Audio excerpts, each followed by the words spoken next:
Hey everybody, it's Jenna here, my good buddy Shelly. Hello. Thank you for joining us for another courageous conversation talking about coasting today.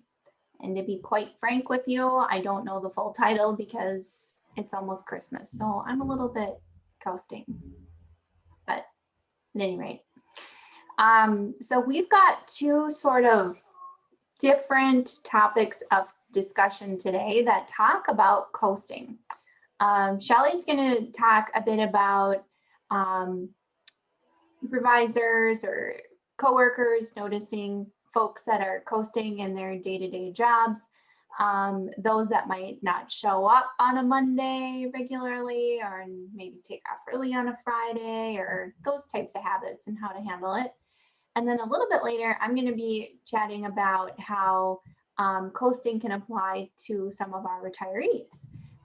So we've got a few different thoughts on each of those scenarios, but for starters, let's get started with Shelly's. Okay. Well, thanks, Jenna. Everybody, thanks again for joining us. And absolutely, this is our last in the series right now that we've got planned for you. So we kind of feel like we're coasting a little bit.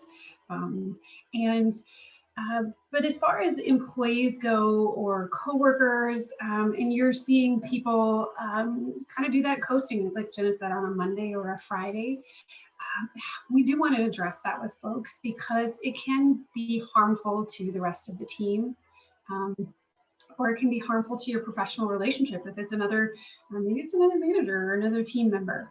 But it's always good to address those things if you have the authority to do that, or if it's something that you think it's a concern of somebody that's possibly a peer. I would suggest bringing it to their supervisor and just saying, hey, you know, I'm noticing this pattern here, and I think we should talk about it. And maybe it's not up to you to talk about, but up to their manager. Mondays, I will tell you a story. I used to be a team lead, and it was not in the telecom industry, so thankfully the story does not apply to anybody here. But as a team lead, I did have somebody that reported to me, and this person would call me every other Monday morning. And every other Monday morning at about 5 o'clock in the morning, I would get, hey, Shelly, I'm calling in. I have another migraine. Thanks. We'll see you tomorrow. Bye. Okay. Frustrating, right? Sounds painful. Yeah. Every other Monday, like clockwork, you earned, and we call it earn it and burn it. You earned your sick leave and you got your paycheck on that Friday. So the next Monday morning, you called in sick. And so that's kind of like a little bit of a flag to all of us in that leadership position to address it with folks. I don't recommend addressing it over the phone call when they're calling in with their Monday morning migraine, but absolutely to just discuss it when they return to work. Take some time away from everybody, have a little sit down, and mention that you've noticed a pattern, and then ask if something's going on, because usually it's got something to do with something. My hunch was with this person, what was going on is we both applied for a team lead position, and I ended up getting it, and this other person had a longer tenure there. And shoot, Jenna's screen just froze up. So here I am. There she is. Yeah, talk about premature coasting, Jenna. It was just me. That's great. We're leaving that one in for our bloopers on this time around, right? Just coasting here. Just let her coast, you guys. But yeah, what happened in that scenario is I ended up getting the team lead over this person, and she had longer tenure there, and that really hurt her. So we had to have a conversation, and it was awkward at the time, and it was courageous at the time because I was her team lead, yet she had, to me, more time in the company. So that kind of felt like to me, and maybe even felt like to her, that she had more seniority. So she felt she was more deserving of that. It then affected her job performance, and we had to address that together and work together. I will tell you, after having that conversation with her, things stopped as far as Monday morning migraines, and we were able to actually team up, and she was one of my biggest assets in that team at that point. So I could really rely on her to bring things to the table. Once I recognized what the issue was and explained to her that, you know what, I do need you, and I know what a valuable asset you are. So let's play to your strengths and let's make you look good. And it turned out great. Um, but when you ask what's going on, you might not always get the answer. You kind of have to go on a hunch. And it could be job satisfaction, like with this gal. It could be something that's going on at home. It could be COVID considerations, other family issues or illnesses. I mean, the possibilities really are endless as to why we might kind of coast or check out. And with the folks that aren't on the retirement side of things, it can really sometimes come out of the blue. So use that as your cue to check in on their overall wellness and engagement, and make sure that you're bringing up the factual piece of it, like, hey, I've noticed a pattern, and what can we do to get this moving forward and get you back on the right path? With that, I think I'm going to coast the rest of this out and let Jenna take over. Well, thank you, Shelly. I think that's pretty interesting, and I completely agree with you that it's better to just have a discussion, rip off the Band-Aid, and try to get through it together and make it more of a positive outcome for both. So in terms of the retirees coasting, I think everywhere I've gone, folks will say, oh yeah, they're on their way out the door, or, like little comments will be mentioned like that. And maybe it's the person that's actually on their way out the door that's saying, well, I've only got another year or a couple months or whatever it is. And so as a supervisor, if you're experiencing this, I guess for one, I would say turn to your HR department.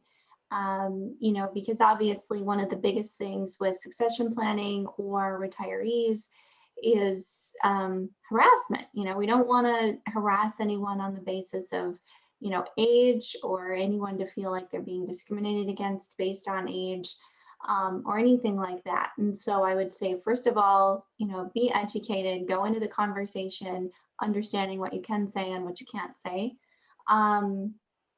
Secondly, though, just remember that you do have, as a supervisor or as a company, you do have the right to make sure that folks are performing up to your standards.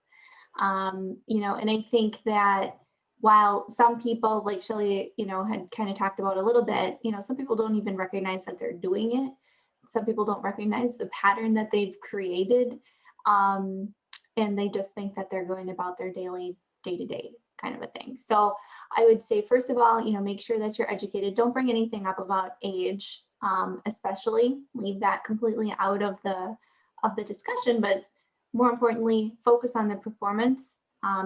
Make sure that there is clear separation between, your mind thinking, oh, well, this person is 64, and they're getting ready to go. Don't just leave that out of the discussion. Focus on the performance. Focus on, the things that you're noticing they aren't doing and how you're going to bridge that gap to get back up to your acceptable work performance or standards, or however you title it. The other thing to consider too is if you're really up against a really good employee who just doesn't want to work full time. First of all, I would say, again, go to, your general manager, your HR, and see if there's a succession plan in place. And because at the end of the day as well, there are retirees that are on their way out. Maybe they want a little bit of freedom, but they still really like their job. They want to, maybe stay on. So does your succession plan, or does your handbook, your policies, your benefits even outline a possibility for them to stay on in more of a part-time role? Because what we're seeing, especially with a lot of our operations type positions, is that we have so much knowledge and skills and abilities, and some of those folks that have been around for a really long time, and for all that knowledge just to walk right out the door would really be a disservice to the company. And in some cases, those folks really want to continue to help out, although it's more in a part-time role. And so there's been sort of a shift of, well, let's open up maybe some of our benefits to the retirees. Let's change our policy a little bit. Let's create more of a mentorship program with those that are on their way out the door. Oh, speaking of the door. Speaking of the door. Somebody's knocking. I'll take over, Jenna, if you need to address that. But when your employees notice, or I wanted to kind of talk to you about when, and forgot to, because my mind's coasting a little bit. When you're checking on your employees' overall wellness, when you mention that and you say, hey, I've noticed this, sometimes your employees are either going to come clean, they're going to get mad, or they're going to appreciate that you've noticed what's going on, and you'll have that open discussion. So by all means, whether they're coasting as a full-time employee that's not ready to retire, or a retirement age employee that's coasting, it's really beneficial to have that conversation, but also be prepared that it might not go as rosy as we've always hoped or planned, but it will get you to understand where they're coming from and what's causing the coasting. I agree. Thanks for jumping in there. Yeah. It's almost Christmas, so the kids are home as well. So you could say there's a little bit of coasting with their schoolwork right now that I've noticed.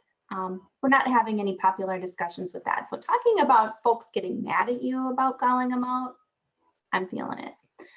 At any rate, sort of to wrap this up, along the succession planning route, just remember that yes, the EEOC says that you have a reasonable right, basically you have a right to make reasonable inquiries, I should say.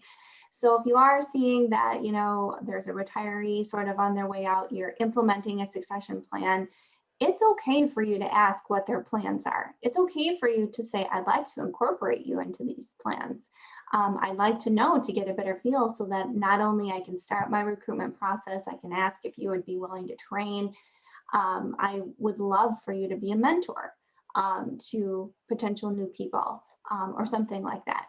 One thing I would say is that, if you're doing that for one sort of age group, that you do it for everyone in that age group, or sit down and have a discussion so that it's a fair and a consistent process when you're actually asking them to do that. You're not just calling somebody out just to call them out, kind of a thing. It's a fair process. It's something that you have a procedure on, basically. And remember, we're not talking about age here. We're not talking about any numbers. We're just talking about, what their aptitude would be to help out kind of towards the end of their career. So at any rate, though you can ask the questions, I would just say make sure that you're prepared before you go into that meeting. And certainly we're here to help if ever that comes up. Absolutely. Oh, and one last thing, Jenna, I think we should really address the whole Christmas coasting or holiday coasting, or maybe even the random Thursday coasting, right? So we get it. You guys get it. We're all human.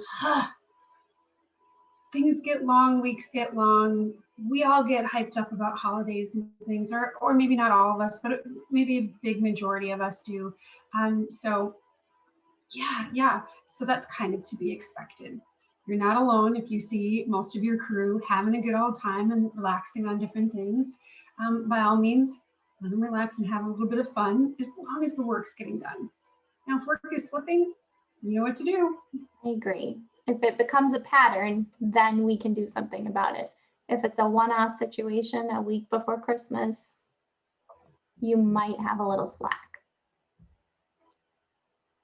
All right, well, speaking of that one-off week before Christmas and cutting a little slack, what do you say we cut out of here, Jenna? Yeah, I'm with you on that. In fact, I can't coast any longer as a parent right now. So I heard the knock about 2 minutes ago, so I better see what's up with that. Well, thank you everyone for joining us. We really appreciate you listening in, and also your feedback as we've gone through this series. It's probably been just as fun for us to do this as hopefully as you've been able to get some nuggets out of what we've spoke about here the last few weeks. So thanks for joining us. Thanks, everyone.